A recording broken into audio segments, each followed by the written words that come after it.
शरणं गच्छामि धम्मं शरणं गच्छामि संघं जैसे कि यहाँ पर बात हो रही है प्रवचन में कि जन्म लेने के लिए जन्म स्थान भी कई तरह के होते हैं। और इस वक्त जो कि हम मनुष्य का जीवन हमें प्राप्त है और अगले जन्म में भी मनुष्य बनेंगे, तो जरूरी नहीं है इस जन्म में चिड़िया हो तो अगले जन्म में क्या होगा पता नहीं है। हम समाज में देखते हैं कि एक व्यक्ति के जीवन में कितने परिवर्तन आ जाते हैं, कि माँ बाप और बच्चों में कितना अंतर होता है। व्यवस्थाएं सबको प्राप्त हैं। एक समान व्यवस्था प्राप्त होने के बाद भी सफलता और असफलता का असर आ जाता है। इसीलिए कहते हैं कि किस्मत की बात है। मेरी किस्मत अच्छी है या किस्मत बुरी है, लेकिन सिर्फ किस्मत पर छोड़ देना ठीक नहीं होता। क्योंकि किस्मत पर छोड़ देना ठीक नहीं है ये कहकर कि सिर्फ भाग्य की बात होती है, ऐसा नहीं होता। ऐसा नहीं होना चाहिए, ऐसा नहीं कहना चाहिए। जबकि कर्म की बात समझना जरूरी है। मतलब कुछ काम करने की बात होती है। जब हम कुछ काम करते हैं तो वो कर्म बन जाता है। अगर सिर्फ किस्मत पर छोड़ दें तो वो सुस्त या खाली व्यक्तियों की निशानी होती है। और अच्छा कार्य करें जिसमें एक तरह की सफेद नाम दिया गया है, जैसे काला और सफेद बताया गया, तो अच्छे कर्म और शुभ कर्म करने का प्रयास करना चाहिए। फिर जैसे कि कहा गया कि एक व्यक्ति के अंदर जीवन में बहुत उतार चढ़ाव आते हैं। इन सभी चीजों को समझना भी बहुत जरूरी है। इसे समझते हुए दूसरों के लाभ के प्रति मन में संकल्प होना चाहिए। संकल्प ना लेने से हमें परेशानी होती है। संकल्प ना लेने से हम एक दूसरे से झूठ बोलते हैं, लोगों की निंदा करते हैं, किसी के बारे में अपशब्द बोलते हैं, किसी की बुराई करते हैं। हालांकि ऐसा काम नहीं करना चाहिए। जीवन भर और खुद सच्चाई पर चलें या ईमानदारी से जीवन जिया जाए तो उसका बहुत लाभ होता है। वो हमारी समझ होगी, कोई अनुमान लगाने की जरूरत नहीं है। अगर ईमानदारी से जीवन जिया जाए तो उसके फल भी उसी हिसाब से मिलते हैं। जहां तक कल्याण करने की बात होती है, मतलब यानी मन साफ हो, क्योंकि बिना मन साफ कल्याण नहीं कर सकते हैं। जैसे किसी को धोखा देना, परेशान करना या किसी को सताना आदि ये सब बातें। इसकी वजह से इस समय और आने वाले समय में अपना ही नुकसान होता है। इसके अलावा सुख या दुख को मिलाते हुए दुख सुख या लाभ हानि के मतलब को समझना जरूरी है। जैसे बुद्ध धर्म में दुर्गति की बात होती है, जैसे कि नरक है, प्रेत है, जानवर है। तो नरक और प्रेत को तो शायद हम नहीं देख सकते हैं, लेकिन जानवर आदि को हम आसानी से देख सकते हैं। तो जानवरों को देखिए और सोचिए कि हम जानवर की जिंदगी जी रहे होते तो। इसीलिए अच्छा कर्म को देखना चाहिए। ऐसे में अच्छे कर्म कीजिए, अच्छी कर्म की ओर प्रस्थान करना चाहिए, वरना हमारा जीवन जानवरों से भी बदतर होगा। लेकिन मनुष्य के जीवन जीने का जो तरीका है, अगर मनुष्य अपना जीवन जानवरों की तरह जिए तो फिर अपने आप को उसमें ढाल देना तो वो कतई अच्छी बात नहीं है।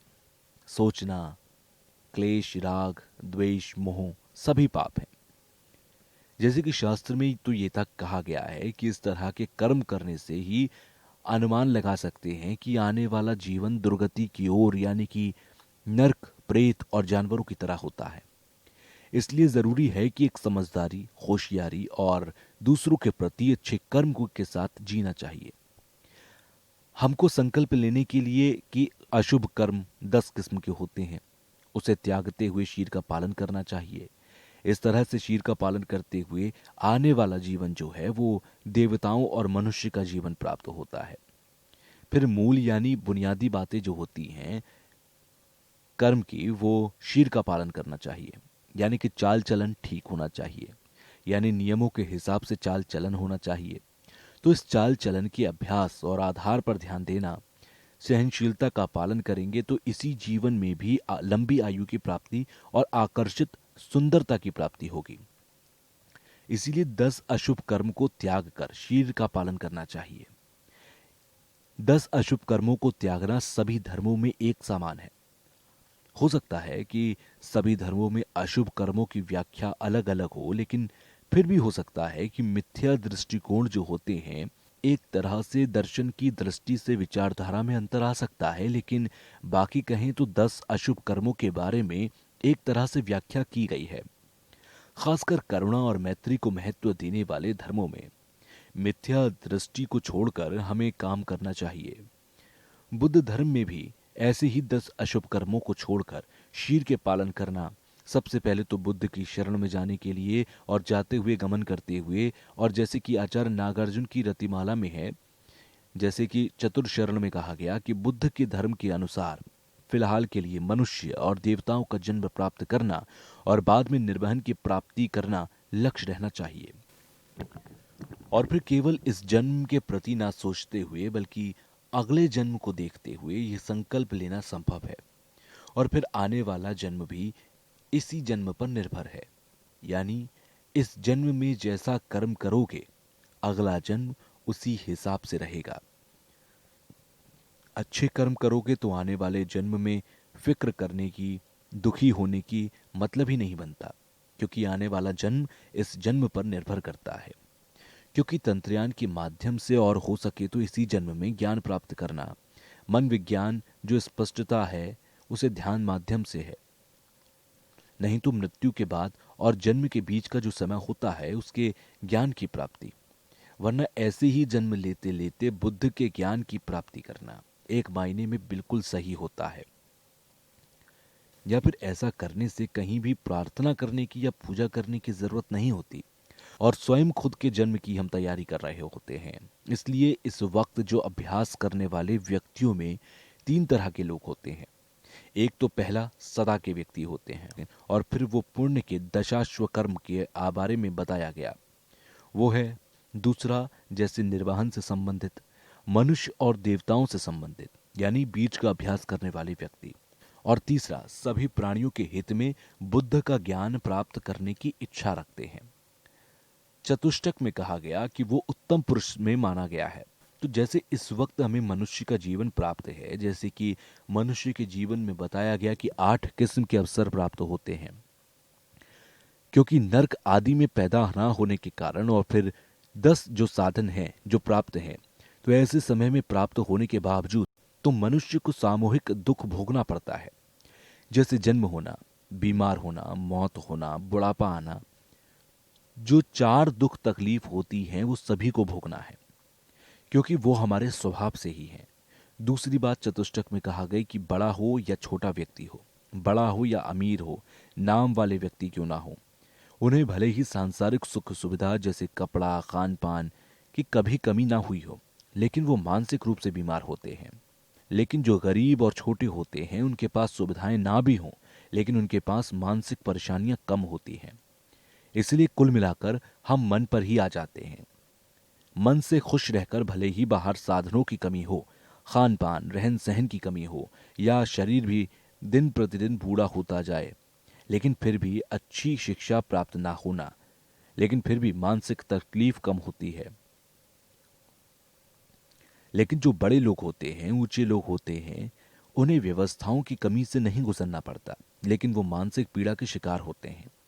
तो जैसे कि संसार भर में 70 अरब लोग होते हैं, उन मनुष्यों में कौन है जो दुख नहीं भोग रहे होते, जबकि सब लोग दुख भोग रहे होते हैं। हमें मनुष्य का जीवन प्राप्त होने से क्या हो रहा है? हम कभी कभी सोचते हैं कि जन्म ना लेना पड़े और मोक्ष की प्राप्ति हो।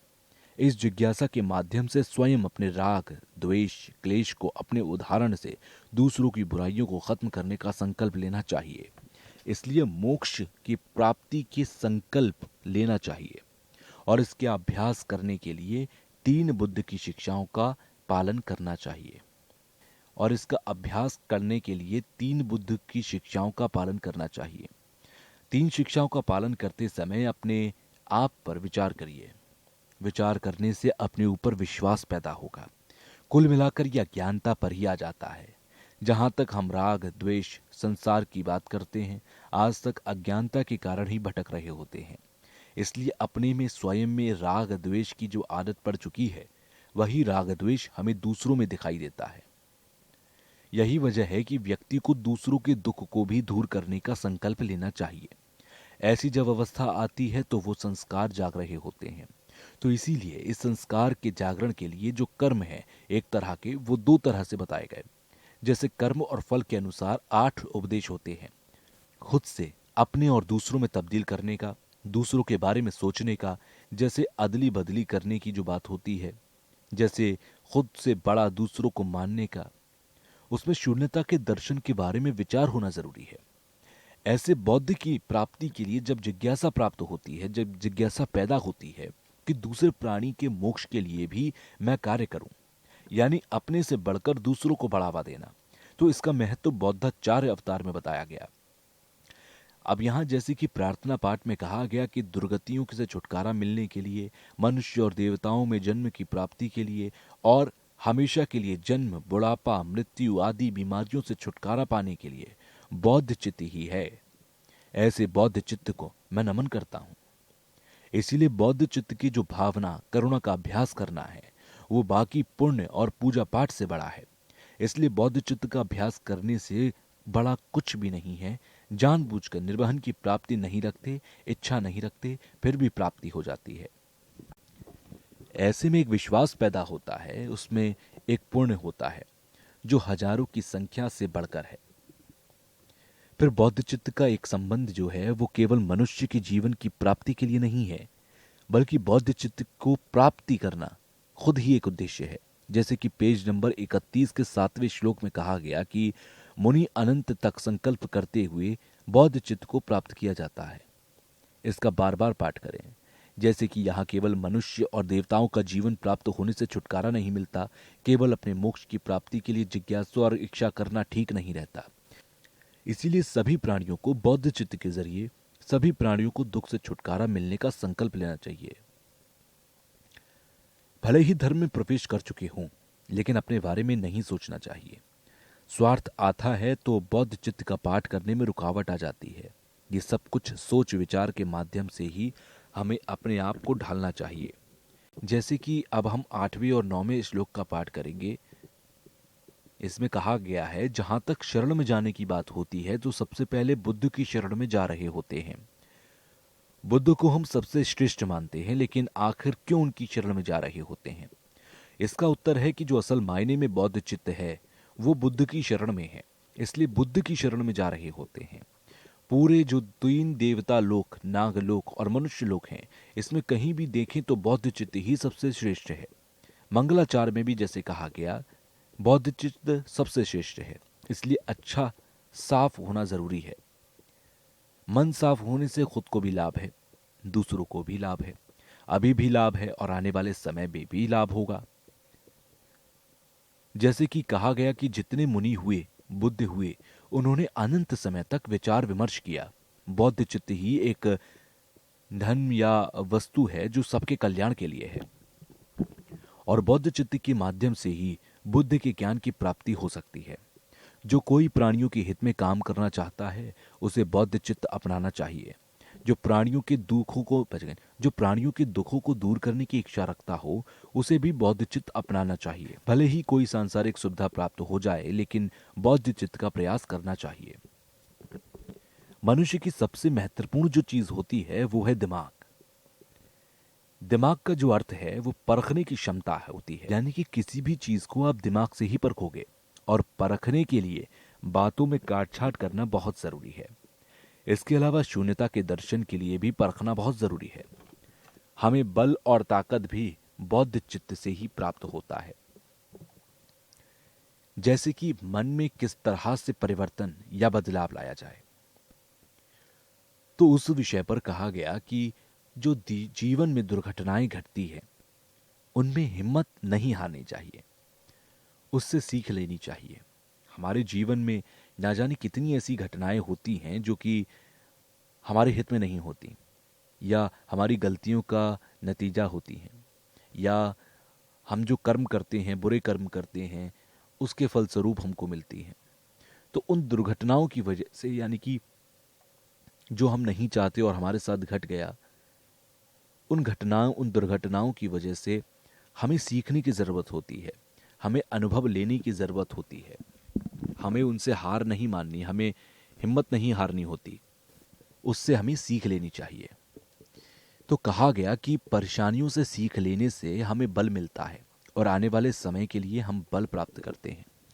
हमें बल के साथ साथ अनुभव भी प्राप्त होता है। यानी कि मान लीजिए आज मैंने कोई गलती की या मेरे साथ कोई दुर्घटना घटी और मैंने उस दुर्घटना को समझा, देखा, परखा कि ये ऐसा क्यों हुआ, तो हमें सीख तो मिलती ही है कि हमें क्या करना है क्या नहीं करना। हमें अनुभव मिलता है अपने आने वाले भविष्य के लिए, अपने आने वाले जीवन के लिए, कि जब हम ये काम करेंगे तो हम ये गलती नहीं करेंगे। इस तरीके से जब हम सीखते हैं जीवन से, इस तरह से जब हम जीवन से अनुभव लेते हैं, तब हम अपने आने वाले समय को दुर्घटनाओं रहित बनाते हैं। यानी कि दुर्घटनाएं ना हो भविष्य में, हम इसकी संभावना को बढ़ाते हैं। मिसाल के तौर पर जानने वाले विद्वान को पेड़ों की दवाई में तब्दील कर देते हैं, क्योंकि उन्होंने कभी भी अपनी असफलताओं से हार नहीं मानी थी। ऐसे लोगों से सीख लेनी चाहिए जिन्होंने पेड़ों को दवाइयों में बदल दिया। ऐसे विद्वानों से सीख लें हम। इसके ऊपर बौद्ध चित्त के साथ तंत्रयान या वज्रयान का अभ्यास किया जाए तो फायदा और भी ज्यादा बढ़ जाता है। इसके बाद जैसे 9 नंबर के श्लोक में भवसागर में या कारागार में बंद बेचारा मनुष्य बौद्ध चित्त की उसे प्राप्ति होती है, एक ही शरण में सूर्यपुत्र के नाम से संबोधित किया जाता है। इसलिए भले ही बौद्ध चित्त किसी व्यक्ति में हो, वो किसी भी कारागार में फंसा हुआ हो, वो बौद्धिस्ट के नाम से जाने जाते हों, इसलिए भले ही जीवन दुर्गति में पैदा हुआ हो, लेकिन शारीरिक तौर पर यह संसार में है, लेकिन मानसिक तौर पर निर्वहन में बैठा हुआ होने लगेगा। ऐसे लोगों को बौद्धिस्ट के रूप में जाना जाता है। दूसरा जो श्लोक है 10वें पेज पर, उसके अनुसार अगर आप प्रतिमा या शरीर को लेकर पाठ करते जाएंगे तो बौद्ध चित्त के अभ्यास करने से जैसे सोने के रंग लगाए ऐसे एक प्रतिमा जिससे बन जाते हैं, वैसे उसकी कीमत नहीं लगाई जाती। और अभ्यास करते हुए या उसका अभ्यास करने से एक तरह से स्वयं बौद्धिस्ट में बदल जाना अपने आप में हैरानी की बात होती है। इसमें कहा नहीं गया है, लेकिन इस माध्यम से भावना या अभ्यास करने से त्रिकाय की प्राप्ति के लिए भी आसानी होती है। जैसे कि पानी को उदाहरण देते हुए कहा गया कि गंदे पानी को साफ करके जल निकाला जाता है, उसी तरह राग, द्वेष और मोह में भी ज्ञान छिपा होता है। उससे ज्ञान की प्राप्ति की जा सकती है। जैसे कि इसके बाद जो श्लोक है उसका पाठ करते हुए जैसे हम पाप करते हैं तो बड़ी हिम्मत के साथ पाप करते हैं। हालांकि ये सिर्फ हमारी कल्पना है, बल्कि ये सच नहीं है। पाप करते वक्त हम सबसे ज्यादा डरे हुए होते हैं। जैसे कि श्लोक नंबर 11, 12, 13 होते हुए संसार में पाप करते हुए आग का उदाहरण दिया गया है। जैसे आग लगने से एक क्षण में सब कुछ नष्ट हो जाता है। इसीलिए ऐसे उदाहरणों को सूत्र से लेते हुए, जिसके अंदर प्रशंसा, गुण, मैत्री सबको बताया गया है। शरणं गच्छामि, धम्मं शरणं गच्छामि,